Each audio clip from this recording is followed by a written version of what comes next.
around. However, boy, do I have the number of someone who can help. David, Yeah. please be upstanding, which I know you already are because you got a bloody silly desk. Please be upstanding for our guest round hosted by a wonderful guest who I'm sure you'll get to love. Hi. Hello, I'm David Plus from Stuttgart. Although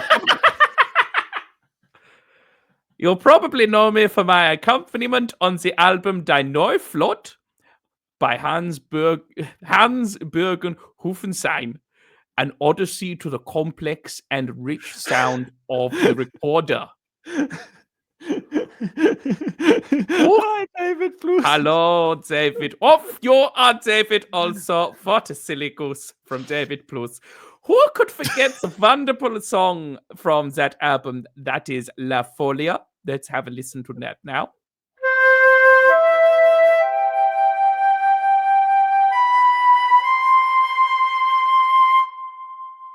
How wonderful. Not shrill or piercing at all.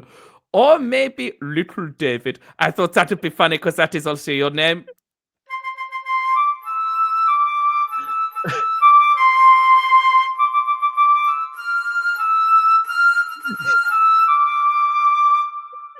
I would recommend turning the volume down if you're listening by your headphones, just because it's too sexually powerful. Or maybe you can remember even the beautiful song Zugobe.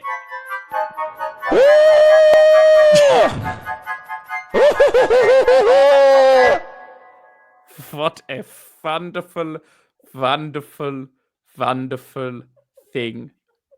Well, David, I have good news. There is a cover album I have been working with Hans on, and it's called Die Neuflot, Dat nen ich Flot, which I'm sure you know translates to, now that's what I call flute. Here are some cuts from the album, yeah? What are they covers of? Let's find out. Let's find out as we play Plus or False. David, what is this a cover of? Could you even tell me? Will I even know? I'm crazy. Oh, by the way, these are all worth fucking 80 points, you little... I was thinking, maybe this will be a bit... it's clearly you're going to win, so you might as well win... Fuck you, man. Anyway, here is a song. Tell me what it is.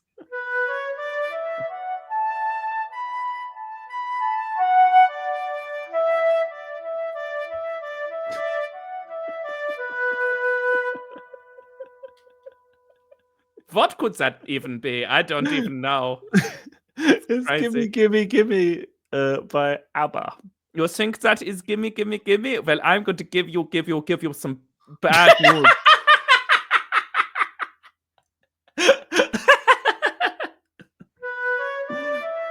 That is clearly hot stuff. Oh no, it's hot stuff! Damn it! Shit!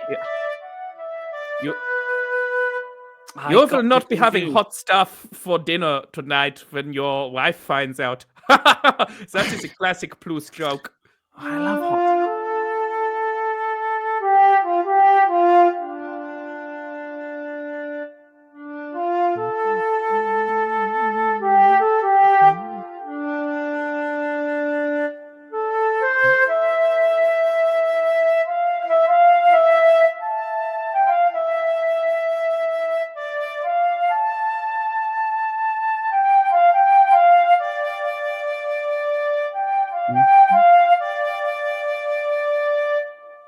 Very sonorous on the recorder there. Absolutely marvelous.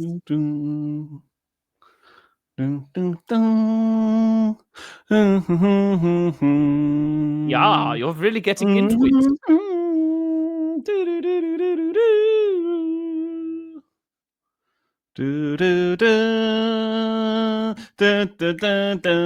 Yeah, that's a good tempo. One step beyond! Oh, well done, David. That is, of course, One Step Beyond by Madness. I tell you what is madness.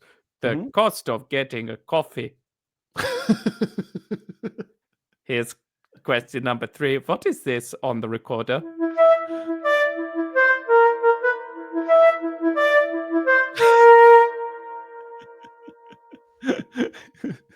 Is it Master of Puppets? Is it Master of Puppets? Oh, no, David. I'm going to give you another guess.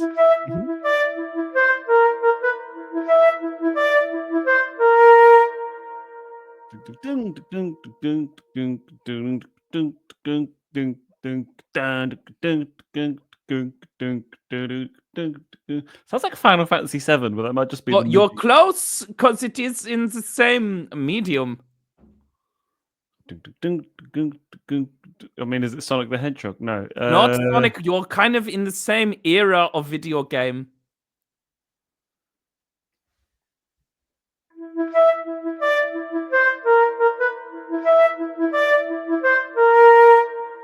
It's not Power Rangers, is it? No, David. Unfortunately, you are out of guesses. That is Doom. Ah! There we are. Doom, such as you're doomed to fail this round. No, you have performed very adequately. What is this?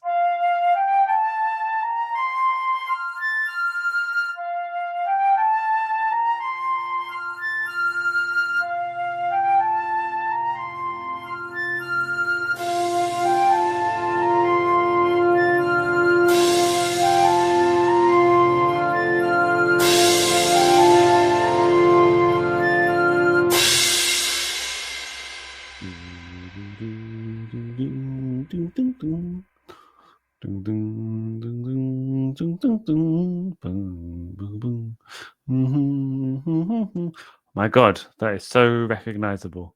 Can I just say, David Plouffe, that I really like the fact that on your Now That's What I Call Flute, you have pop songs from all eras and soundtracks to video games. Yeah. Do, do, do, boo, goo, do.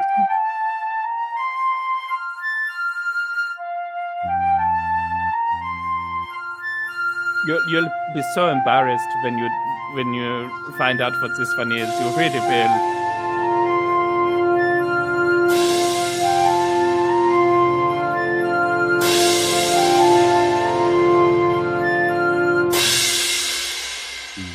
One more guess from you, David. Is it Kate Who? Bush? No, David, that is the Prelude to the Rheingold by Wagner. It's a classic. Oh, my God, silly boy. I was just singing along to this, and my dog just looked at me like she was asleep, and she just looked at me like, eh? It's pretty good stuff. What about this one? Question number 5. What is this on the recorder?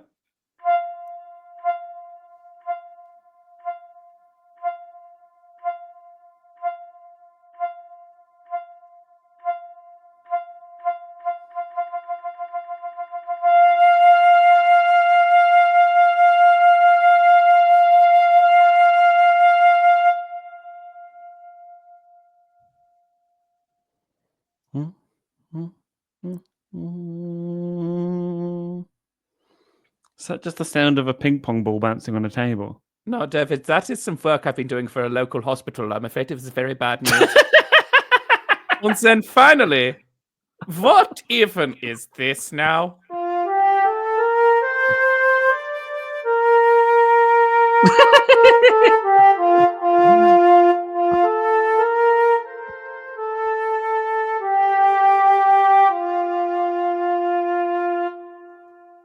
So the EastEnders theme tune. No, David, that was Anyone Can Fall in Love by Anita Dobson. Therefore, you do not get the points for that. You only have, oh no, to be fair, you've got 50%. 50%, I would say, is a pass. So well done. Thank you. For everything. I and Hans are very proud of you. You have redeemed yourself. You were very cross when you were using our album as a joke. But on reflection, it's a very funny thing. A forfeit to take home if you lost the live show. And I hear that your co-host decided to not take it home because it was too big for their bag, which is bad planning. I feel like the person who was supposed to take it home didn't take it home because we're like, this is a forfeit. You have to own this record. And they said no. Sorry, David Plouffe. Well, David, you know your flute from your boot. I'm off. Or as we say in the recorder world, toot, toot, toot, toot, toot, I've ruined another Christmas. Bye-bye. Bye, David Plouse. What a treat. David Plouse was here. Can't believe David Plouse was here. That's absolutely crazy. Oh, my goodness. David, it's time for the results. Get out of my way, David Plouse. James, at the end of this very exciting episode 47, you have 54 million, 30,070 points, which is one of the largest scores you've ever had.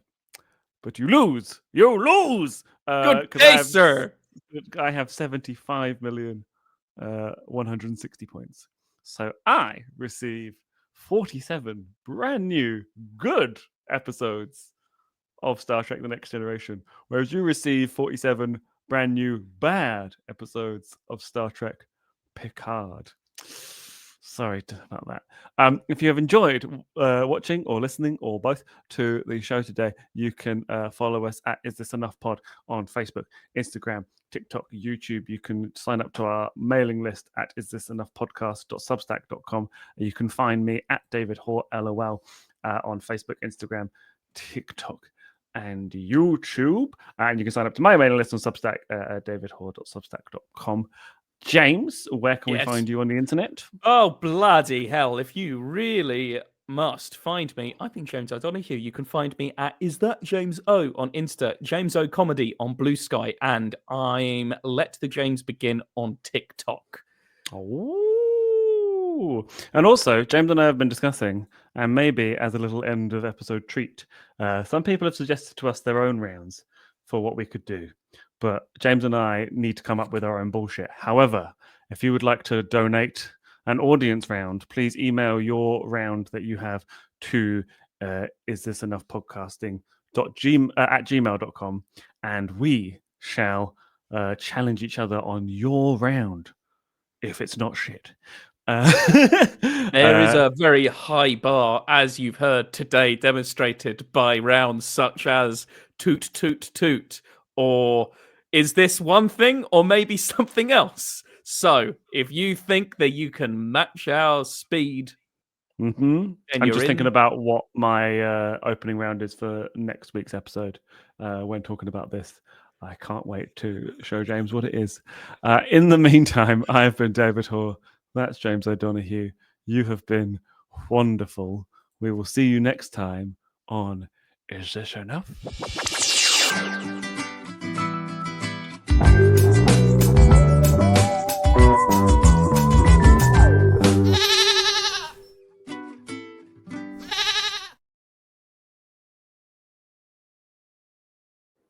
It was arguably too much.